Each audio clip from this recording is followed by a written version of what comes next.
નમસ્કાર ખેડૂત મિત્રો, આ વર્ષે જોવા જાય તો ખેડૂત મિત્રો એક ચિંતામાં જે છે કે ભાઈ ખાસ કરીને ખેડૂતોને પાયાના વાવવાના ખાતરો જે છે હાલ વર્ષ 2024 ની અંદર મળતા નથી.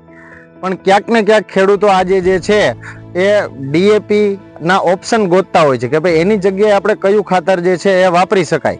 બરાબર, તો આજે આપણે ગોંડલ તાલુકાનું એક નાનું એવું ગામ દેવચડી ગામની અંદર આવેલા છીએ, જ્યાં આપણા પ્રગતિશીલ ખેડૂત એટલે કે સંજયભાઈ આપણી સાથે છે કે જેણે સુપ્રીમ કામધેનુ ફર્ટિલાઇઝર સાથે જોડાઈ અને પાયાના ખાતરથી માંડી અને પાક પાકે ત્યાં સુધીના બધા જ ખાતરો જે છે એમણે ઉપયોગ કરેલા છે. તો આપણે સંજયભાઈને પૂછીએ કે ભાઈ સુપ્રીમ કામધેનુ સાથે જોડાય અને એમના કેવાક અનુભવો જે છે એ રહ્યા છે. સૌથી પહેલા તો નમસ્કાર સંજયભાઈ.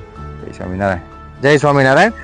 ખાસ કરીને જોવા જઈએ તો સંજયભાઈ તમે આ મગની અંદર આપણે જોઈએ તો અત્યારે એકદમ જે છે મગ સારામાં સારા ઊભા છે, એકદમ ગ્રીનરી જે છે એ જોવા મળે છે. તો તમે આમાં મને એક વસ્તુ એ જણાવો કે પાયાના ખાતર તરીકે તમે કયા ખાતરોનો ઉપયોગ જે છે આમાં કરેલો છે? આ તમારું ખાતર જ મને આપ્યું હતું સંજીવભાઈ એગ્રોમાંથી, મીત એગ્રોમાંથી આપ્યું હતું. એ જ ખાતર મેં આજ વાવ્યું હતું પહેલા જ, પાયામાં જ વાવી દીધું હતું. પાયામાં જ વાવી દીધું. શ્યામવેદ ખાતર તમે જે છે એ પાયામાં વાવ્યું હતું પહેલા વાવી દીધું હતું. એક બાજુ તમે હમણાં મને કહેતા હતા કે એક બાજુ અહીંથી જ આવી જાય ડીએપી ખાતર વાવ્યું હતું. અહીંથી ટૂંકમાં ડીએપી વાવેલું હતું અને અહીંથી જે છે એ શ્યામવેદ વાવેલું હતું બધું. તો ડીએપી માં અને શ્યામવેદમાં તમને બેમાં શું તફાવત લાગતો? હા, જોઈએ એમ જ તફાવત પડી ગયો. બરાબર, બે બાજુ તમે આમ જોવા જાવ અત્યારે ક્યારો જ મેં છોડી દીધો આખો. એક ક્યારામાં તમે કઈ નાખેલું જ નથી. હા, એક ક્યારામાં એક બાજુ શ્યામવેદ ને એક થેલી ડીએપી.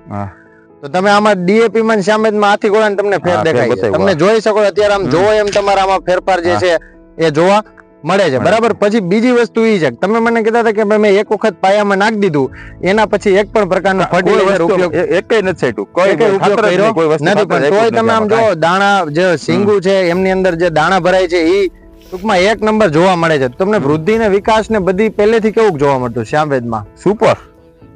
બરાબર. ભાગ્યું તો જેવું ઓલું છે ને થોડું પીરા પડતા હતા, ઉઈગાત ની પીરા પડતા ડીએપી વાળા, અને આ પીડા નતા કાળું ભમર આખો ઘેરો ઉપડ્યો હતો બરાબર બાજુનો.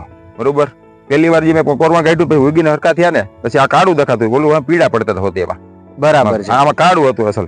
હવે ખેડૂતોને અત્યારે શિયાળુ સિઝનમાં ખાસ કરીને ઘઉં, ચણા, ધાણા, બરાબર, બીજા ડુંગળી, લસણ આવા કોઈ પણ પાકની અંદર શ્યામવેદ ખાતર જે છે પાયામાં વાવવું હોય તો વાવી શકાય કે ન વાવી? મેં અહીંયા 9 વીઘા ડુંગળી વાવી છે બાજુમાં. બરાબર, એમાં મેં આજ ખાતર વાપર્યું છે. બરાબર, આ કલંજી વાવી બાજુમાં. બરોબર, એમાં મેં આજ વાપર્યું છે. બરાબર, હજી આમાં ચણા વાવે છે, આમ આજ ખાતર વાપરવાનું પાછું. બરાબર, પણ ખેડૂતોને